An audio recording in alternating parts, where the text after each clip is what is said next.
Hi, Statesmen Nation. Welcome to another edition of Inside the Playbook. Joined here once again by Jared Goodman as well as Justin Burtis. I'm Wade Steinloggy. Right into it. Football, senior day last Saturday. Not senior day, last game of the year for the seniors, last game of their career for the seniors. Cobra Stockton down in Missouri. Unfortunately, came up short, dropping a 17-10 game there. And, we were right there in position to be able to win it, just couldn't come up with the big play at the end when they were able to. I think the winning score ended up being the fumble return for a touchdown, so they came up with the big turnover, and we came up just short. Huge day for Ben Sherman. He had 220 yards rushing, one of the biggest days, just outside of the top 10 in school history. 320 of the 339 yards came on the ground. No surprise there. And a nice day for Hunter Beam to close out his career. He made a 47-yarder, so he'll have some fond memories of his final game at William Penn. And Jaden Fletcher had 11 tackles to lead the defense, had a forced fumble as well. So, fortunately, 4-6-1 is not anywhere close to where that team hoped that they were going to be this year. But you got to play the games, and things have to go your way. And in the end, we just couldn't get enough of those plays to turn Navy and gold. So.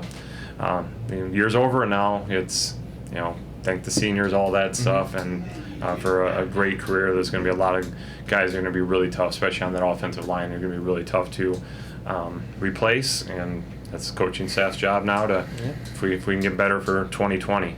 Anything you guys want to add off season. Back to the drawing board, just real quick.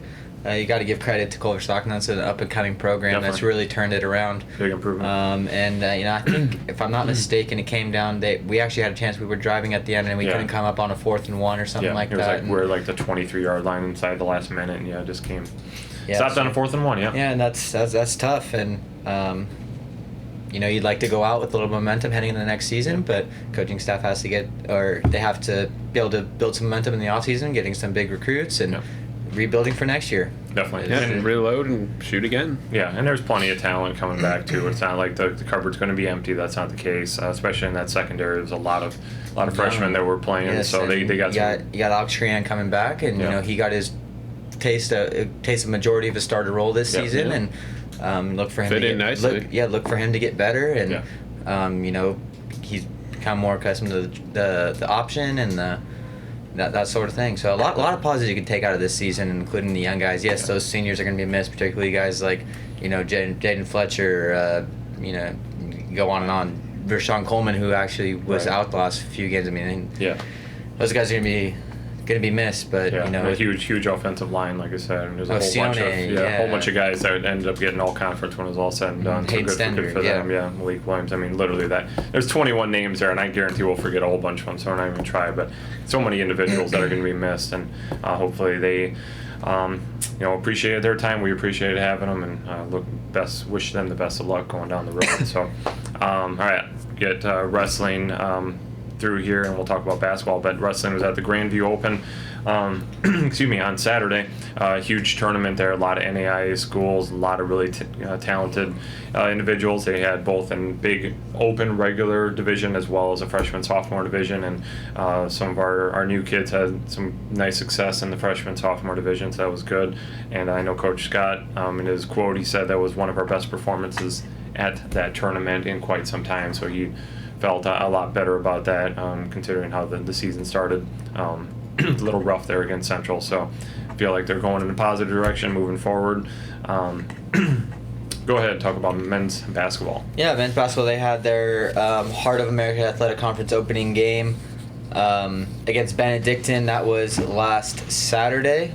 Ended up coming away with an 84-58 victory. It was pretty close throughout the first half. Statesmen only went in up 6, and the second half really turned it on and shot the ball well, starting to come together defensively, and started doing all the things we're used to seeing the Statesmen team do: create turnovers, get out in transition, knock down shots. This is a Benedictine team that was ranked number 9 coming in. They're 1-5 after last Saturday. I don't know what they did last night. Yeah, they won last night. They won last night, so now they're 2-5. So not the same Benedictine team that we've been accustomed to seeing in a couple years. They're a little younger. They also had a couple of injuries that they were dealing with, but Statesmen did what they needed to do. I believe Dexter Hood led the way with 23 points, 9 of 12 shooting. Great performance from him. He's staying super efficient. Kamari Newman, what did he finish with? I have it right here. Or I don't have it right here, sorry. I don't have his points, so sorry. He had a game. Yeah, he played well. Yeah, he played well. But really, I was really pleased to see Chance Crusoe. I mean, continuing to get more minutes, continuing to earn more minutes. Yeah. And, that kid for a freshman, he's going to be something special for this team and for years to come. The things he does, the vision that he has, and the craftiness that he displays is going to be a good thing for the Statesman team moving forward. So once again, the Statesmen take care of business against Benedictine 84-58. You guys have any thoughts on that game that you guys picked up? I think just the fact that Benedictine, again, not the same team by any stretch, but that they were held under 60. Yeah, they missed a lot of open buckets and stuff. They probably should have had considerably more points.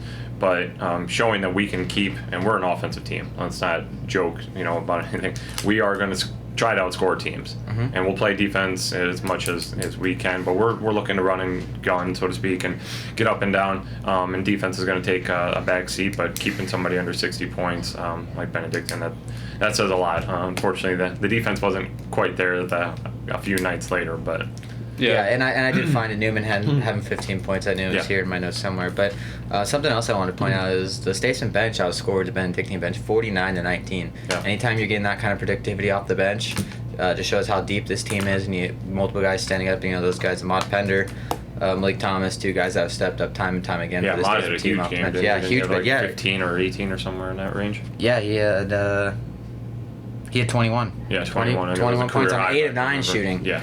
And he was huge off the bench, right? Yeah, he had a couple big dunks, a couple good defensive plays, a couple big blocks. His ability to go down and guard post players for a guy that's 6'2", 6'3", is incredible. That's the one thing I think we're slightly overlooking is the team out-rebounded Benedictine, and Benedictine has two big guys that are much bigger, not necessarily height-wise, but certainly bigger, at least looking stronger than our two low guys, and we have rebounded them, especially in the offensive glass. That second half, we had, I think, almost double their offensive boards, if not closer to triple. It was great work on the offensive boards, and that's what propelled them to a victory, as well as that great transition play. Yeah, no, definitely. And then moving forward last night, fortunately, the Statesmen ended up with the loss, going down there in Olathe, Kansas, to play Mid-American Nazarene, kind of a place we've kind of been snake bitten before in the past. It's a tough place to play. They always pack their arena, big arena, has a big game feel to it. Anytime you're going there, a lot of energy, and Mid-America is going to give us their best shot any time. And you have Dakota Quinn, who's not only one of the best shot blockers in the heart, but in the entire NAIA. But it was a barn burner. It was an incredible game on both. It was an incredible game to watch unfold. Dakota Quinn, we actually were able to get Dakota Quinn in some foul trouble early. He actually had to sit a majority of the first half and then some of the second half as well to stay out of foul trouble. But on the other end, we also got in a little bit of foul trouble. Guys like Hugh Cager and Ahmad Pender got in some foul trouble early, and that kind of forced our hand a little bit. Chance Crusoe once again played some inspired basketball. He had 9 points to go with 8 assists, 3 rebounds, and 3 steals. So he was getting it done on both sides of the floor. Malik Thomas led the scoring with 16, I believe. And he had a personal 10-2 run that actually put the Statesmen on top there about the 16-minute mark or the 12-minute mark of the second half. Put us up 1. Eddie Daly, he provided a huge spark off the bench. He had 14 points, 8 boards, and Dexter Hood did his thing. He collected 13 points and 9 rebounds, crashing the boards as usual. But the telltale sign for me was Statesmen only getting to the free throw line 9 times, while Mid-America was able to get to the free throw line 29 times. So huge disparity there in free throws. And that ultimately led to be the difference in the game. And also their ability to get points off our turnovers.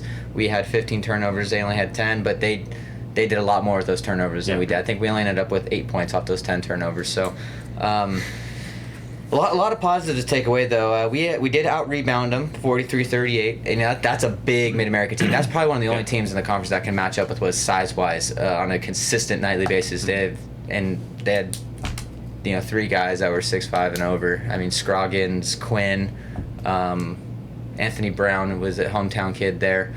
He shot the ball very well. for them.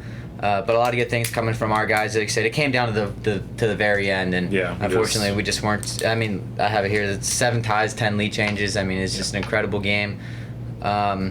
Good test for the guys. First loss on the season. All that means is you're not going to go undefeated. And that's better. I mean, just lose that game, and honestly, I think it's... You never want to lose, but you could take a lot of good things from that loss, and you get to really see now what the team is made of, how they're going to respond, and really sort some things out. And again, you never want to lose, but I guess you'd rather lose game 1 or 2 and then go on a good run rather than lose one at the end and not feel so great going into a tournament or something like that. No, and like you said, we'll find out who we are now that we've faced our first adversity of the year. Who's going to step up and lead us through a difficult day or two as we get ready for Missouri Valley. So. Yeah, and really we had that game almost in the bag. I think we were up like 6 or 7 points fairly late in the game, and then they just made a big run. Well, yeah, Trey Brown for them. We came out after we made a 3. They called it time. They called the timeout. I think there was only like 10 on the clock or something when they came out of the timeout, and they were just putzing around at the top of the key, way past the top of the key, and then the guy's like, "Oh shoot, I got to shoot." Yeah, we played a phenomenal 27 seconds of defense, and then there was 3 seconds left. Trey Brown was about 2 feet in front of the half court line, chucked up the prayer, and somehow went. And I was talking to Coach Sanquist after the game. He's like, look, we've seen that kid hit that shot multiple times. He's going to shoot the ball extremely well from beyond the arc. Now does he do it very often. He's more of a pass-first type point guard, but he has had the ability to make that shot, the big shot at the right time. And unfortunately, that's kind of the one that took the wind out of the sails a little bit. That brought Mid-America in one, and then off a miss on the other end, they got out in transition, had a give-me layup to put him up, and never responded. Yeah, never responded. But like I said, a lot of good things you could take out, especially from guys like Eddie Daly, Malik Thompson, Chance Crusoe. Yeah, for sure. Okay. On the women's side, same teams. Benedictine on Saturday, and that was all defense all the time for the ladies. They had a little rough end that made the game a lot more interesting than it should have been, but we won 54-45, and like I said, the defense owned the game. Only gave up 5 points in the second quarter, which is, for a Benedictine team that is much improved from last year and was going in undefeated.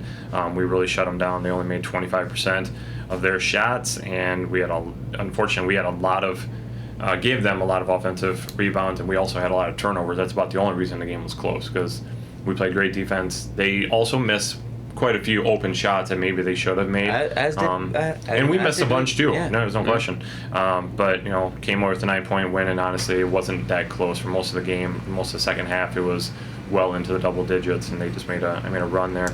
Nice balanced attack, 12 points from Brenda Pennington, who we'll talk to later on the show, as well as Autumn Voigt, and 3 other players had at least 6. So, got it done, got the W to start the conference slate, and then unfortunately, it was Pioneers night last night, and that Mid-American Nazarene women's team is really good. Oh, they're really good. I was down there last night. You can speak more too, with the because you were actually there. I think it was Clampett or... Clampett, she was incredible. I mean, she was able to shoot the ball. She had a career night shooting the ball from beyond the arc. Able to facilitate the offense, and then be able to knock down shots from beyond the arc. I mean, she was on fire last night, and Statesman ran into a buzzsaw there. Once again, another tough place to play. This is where we experienced our first loss last year from the women's side. Kind of similar situation last year, almost identical. A week or 2 later, at this we didn't go down there last time, and both the women and the men lost down there, and then they came up here, and we took care of business here. So got a good little rivalry going on right now with Mid-American Nazarene. It's a very solid women's team. Had only played 1 game prior, come in against Haskell Indian so Nations, unfortunately we didn't really have any idea who they were, because they have so many new individuals. Yeah, and a lot of coach is like, I don't really know what to scout. You can go off 1 game, and they did own Haskell in that game, but at the end of the day, we just gotta chalk it up as we had an off night. And, it was way off. I mean, we had a lot of good shots that just didn't fall. Yeah. Well, you had your best. You had a couple players that you expect to make shots, and it was a situation where they were halfway down and came out, and sometimes they're gonna fall, sometimes they're not. That's basketball, as you said. You just gotta find a way.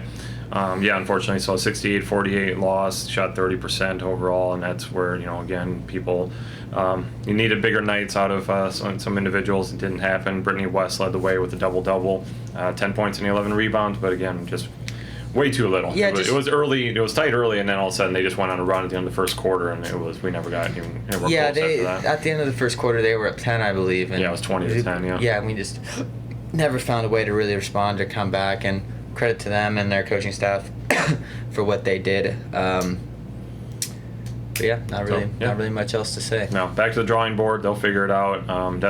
That will be, if not the best team in the conference, the second best, Central Methodist, and then we'll probably be fighting at the top.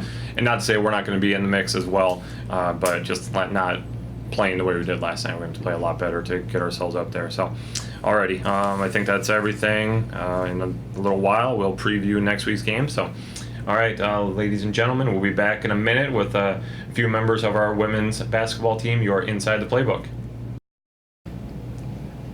Welcome back, Statesman Nation. We are joined by senior women's basketball player Brenda Pennington, senior again out of Hammond, Indiana, as well as assistant basketball coach Brita Hand. Thank you, ladies, for coming in. I know you're tired coming off a long trip last night down to Kansas, so we're not going to talk about last night's game. We'll just skip right over that because we've had a lot of positives, and that's what we're going to reflect on now. So, Coach, let's talk about the season so far. You had a really tough game against perennial power in Columbia, coming up just short there, but you've got another team in Tabor and Benedictine, also perennial powers in different divisions of NAIA, obviously, and within the conference for Benedictine, that you guys played extremely well. I know not to Coach Steve's expectations, et cetera, but let's rewind all the way back into preseason and how this team kind of came together and just where we're at now. Yeah, we got a lot of bright spots. We got some work we can do to get better, but we want to be playing our best basketball still ahead of us. Right. So we'll go back to the drawing board, look at a few different things we've seen in different games, different people step up. So now we just got to put a whole 40 minutes together and get everybody going the same night. So defensively, we've had some bright spots in the different defensives we've run, and offensively, we've seen different offenses work. So it's just putting it all together and really using what we did in preseason to continue to push us through the season here. And we got a big week coming up next week, so got to keep going. Definitely. Talking about the returners here for a second year, including headlined by Miss Pennington. How important has she been, have the returners been, considering how many new individuals you have that are on the court? Yeah, it's super important. I mean, they know what coach expects out of the team and what we want to do. So having their leadership and them out there able to kind of help the new people get on the same page and lead and guide them in that direction, especially with the success they've had in the last 2 years, hopefully helping us carry that over to this season. So it helps a lot when you still got people around that have been through that and know what it takes to win. Yeah. Brenda, talk about the transformation, I guess I'll call it that, from your junior year to your senior year. Brand new players, so obviously nobody's really looking at you. Yeah, you're an upperclassman, but you're brand new as a transfer. Now you got the year under your belt, all conference last year, etc. How much different has it been, and how have you welcomed that change into the leadership role? Or maybe you haven't welcomed it. I mean, I have. It's been, I think the most difficult part was talking, being more vocal. Yeah. But as for on a basketball court, that kind of comes easier, especially when you have people that want to do good around you. Right. Now that you've seen the heart, and obviously it's a brand new season, you don't know who's all out there and what they have, but that you had success against the hard teams last year. How much easier is it coming into this year saying, all right, I know I can score against these guys. I know I can defend against them. I know we can beat these teams. Well, we know what to expect. You can't take anybody for granted. Even the teams that we beat last year, even like yesterday, I think we took them for granted a little bit. Right. But we'll get better. Definitely. All right, what's it going to take? Or what are we working on right now? Let's go back to you, Coach. What are we working on right now that's like a number one priority that we have to improve upon to get ourselves in a better position?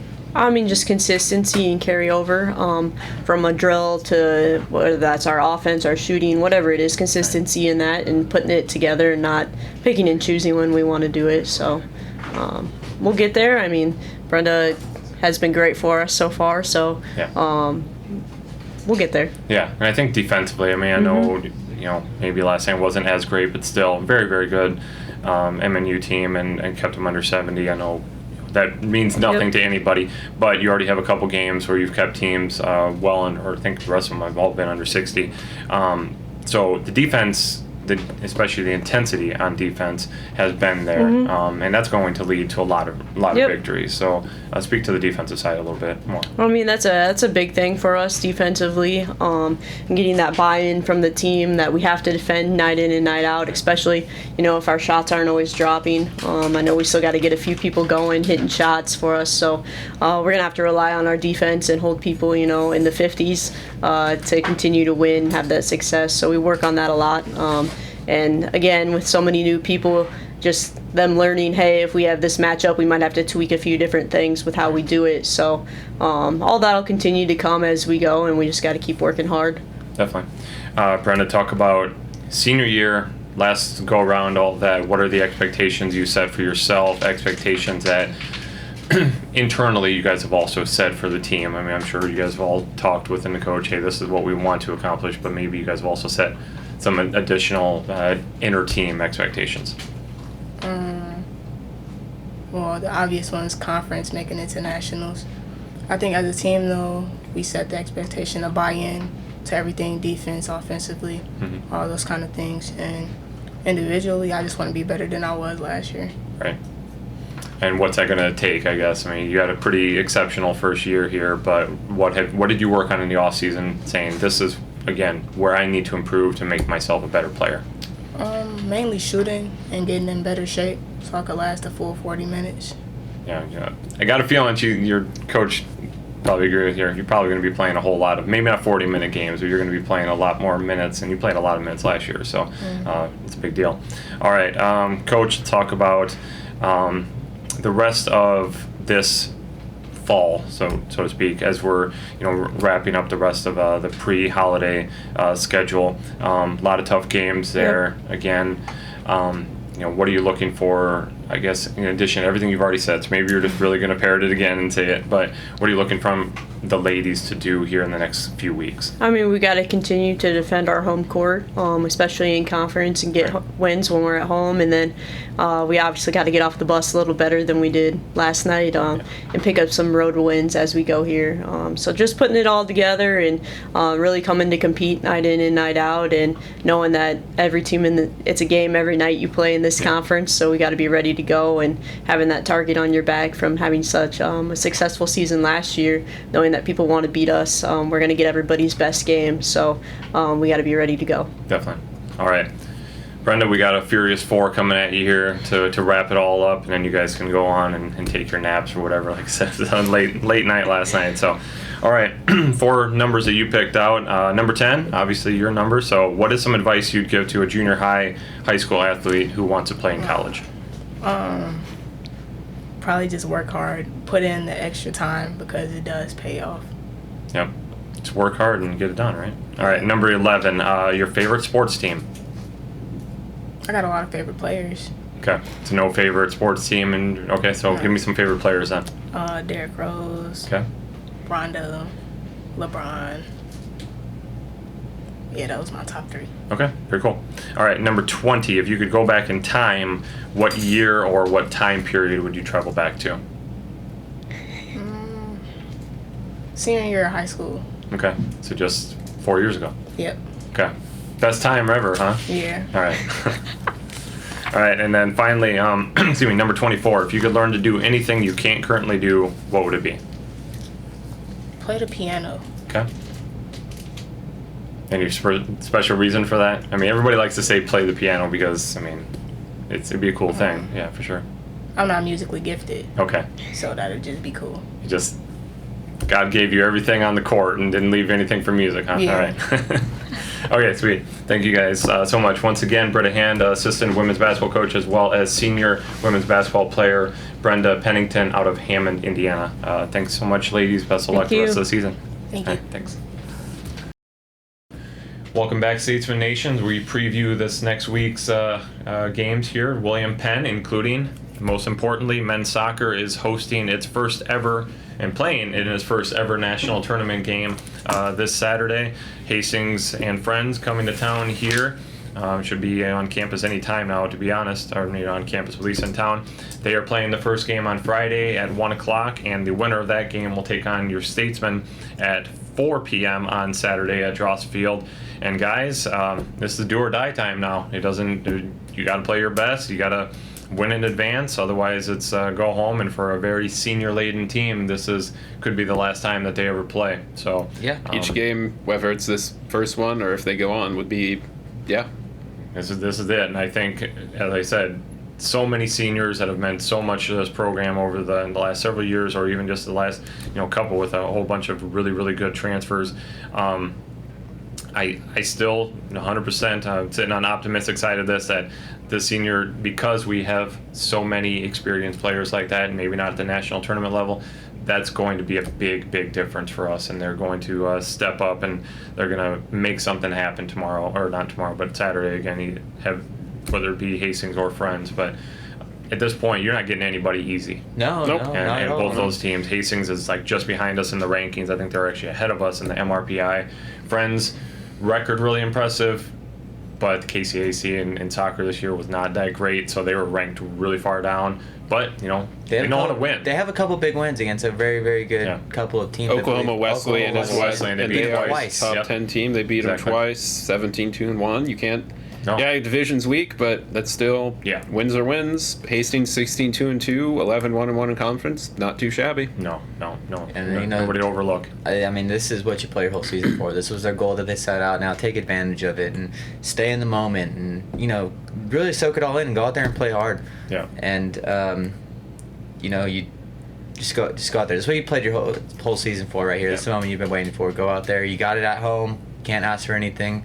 Yeah. Much better than that. You don't have to go anywhere halfway across the country to go. You got play. to practice here the whole week. You Yeah, didn't have to. I mean, you worry definitely about have the edge packing. there, and you don't want to ease up on anybody because of that. You want it, but it's very nice, and you want to realize that you have a slight edge there to go out there, and if you do what you got to do, you're already a little bit up on those two other teams, and you only have to play one game. Well, that's what I was just going to say. How important is that in your guys' mind? Is it? I mean, there's positives and negatives, obviously, to it. That maybe you're a little rusty because you hadn't had a chance to play, but you got to play your first game at some point.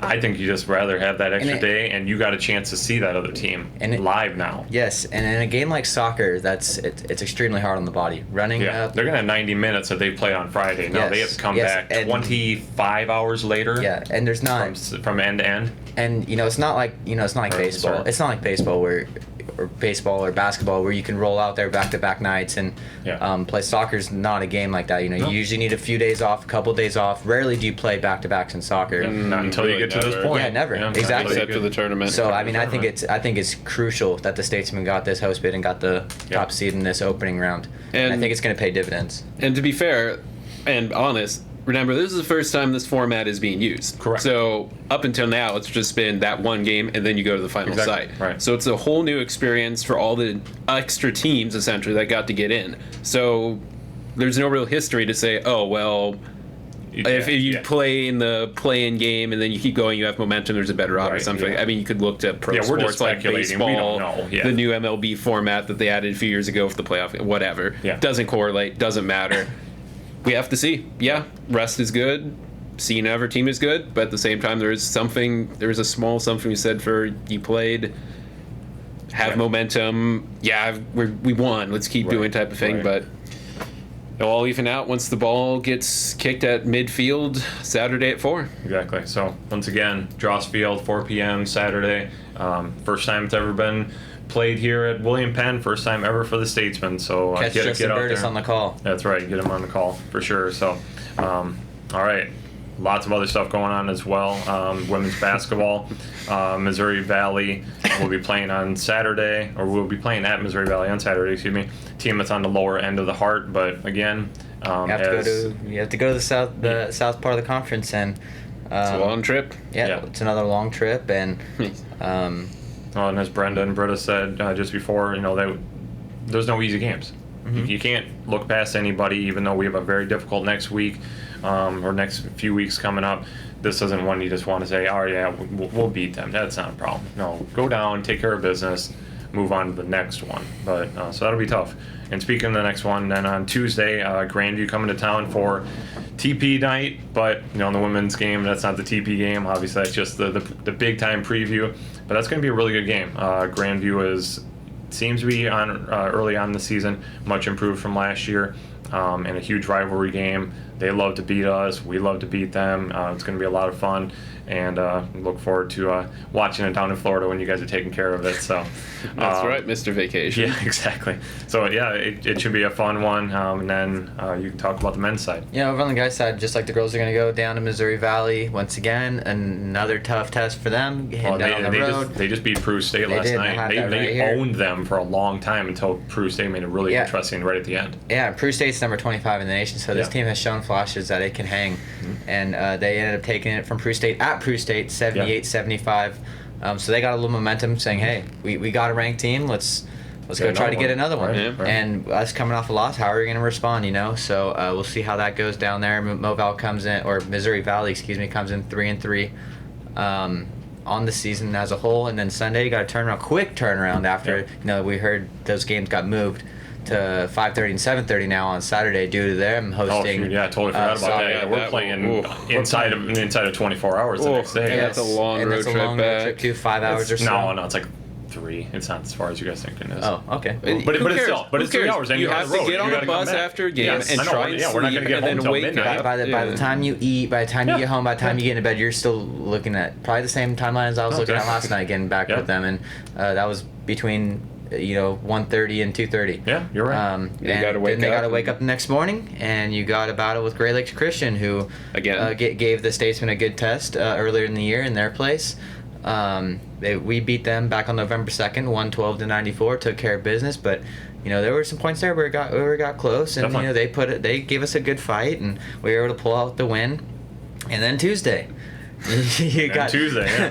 You're playing 3 games in 4 days. Yeah, talk about soccer needing rest. These guys, jeepers. Yeah, and you got Grandview, and we say it every year. Everything goes out the window with this game.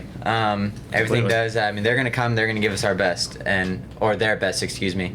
Go best on best. Yeah. And like you said, we can sit here and talk about stats all you want. Grandview comes in with a 3-3 record. Everything goes out of the window. This is a rivalry game. This is the biggest game of the year, biggest home game of the year for the Statesmen. Yep. The toilet paper game. There's going to be a lot of energy, a lot of intensity going on. Grandview doesn't like seeing that toilet paper. That. So they're going to come out with some fight, and I expect them to play physically. Things always tend to get a little physical between these two teams. Crowd gets into it. Emotions run high. Yes, and let's hope there's a great crowd. It's anytime that this has happened before. Thanksgiving. 2 years ago. 2 years ago or whenever it happened, that we had the Tuesday before Thanksgiving. The students have left. Some, if they went home, they're already gone because the class will end on Tuesday afternoon. And so whoever's around, come out. Please come out. Whoever's around, come out. You do get a free T-shirt. Exactly. Yeah. We're not saying we're desperate. We just want you to come. We want you to come out because you don't want to miss this. If you're on campus for 4 years, you want to be. If you want to be somewhere outside in your classroom during those 4 years, you want to be in Penn Gymnasium on TP night. That's true. I was talking to a couple seniors and a couple GAs that said, I'm going home for Thanksgiving. That sucks that I have to miss that game because I booked my ticket and then was like, dang it. So it's really unfortunate scheduling there by the Heart, but it is what it is, and we'll just play it. And I fully expect a lot of community members to come out, and they'll bring their TP, and it'll be white on the floor when it's all said and done. Either way, kids love coming out to this game. It's a big deal. I get a chance to throw toilet paper on the court. Heck yeah, I'd go to that game. We're gonna find a way for you guys to be able to throw toilet paper and not get a double T because we now let the scorers table do it. But You're not supposed to do it. Anyway, we'll figure that out for you guys. roll it out there. That's right. Anyway, I'll go pick up my own toilet paper. This should be a fun one. Hey, What a I'll champ, throw what it a as far as I can from Miami. I'll see if I can get it up here, but I doubt it. yeah, I don't. Okay. But yeah, it'll be a dandy. So Grandview Tuesday night. Yep. 7:00 start. And then we There are we go. done for the rest of events. Happy Thanksgiving, all that. Before we talk about that, though, wrestling is at Augsburg Open up in Minneapolis on Saturday. Another huge tournament. They have at least 2, maybe even a third division. So you're talking, I think in the past they've had like 500 wrestlers at this thing. It's massive. Really big tournament and a lot of great talent. So expect a full squad from the Statesmen, and they'll go out and do their best and see what they can come up with in their precursor, and then they'll go to their Thanksgiving dinners and be mad that they can't eat. So it's be the only team that can't eat at Thanksgiving. They'll have a little bit of turkey. I'm sure they'll have. Yeah, they'll You just have to be able to work it all back off again. That's exactly. They just have to be really smart about it. So anyway, I think that's it, guys. Are we good? Yep. Covered it? Yeah. Okay. All right. So from the athletic communication staff here at William Penn, we want to wish you a happy Thanksgiving, as we will not be on next week. Yeah, because then the next one we'll do our own little holiday special. Correct. Shout out to that. Yep. So no show next week. Happy Thanksgiving. 2 weeks from now, we'll do a holiday special. We'll talk Christmas. We'll talk Hanukkah. We'll talk Kwanzaa. We'll talk Festivus. We're going to talk about all of it. It's going to be a blast. So I don't think we'll be in here. We're going to have a big old crowd of people talking, hopefully. So definitely join us in a couple weeks. But until then, get out, support your Statesmen this next week, especially on Saturday for soccer, Tuesday for basketball, anywhere else. Maybe you can get up to Minneapolis and catch the wrestling team as well. But till then, go Statesmen. Go Statesmen. Go. Peace.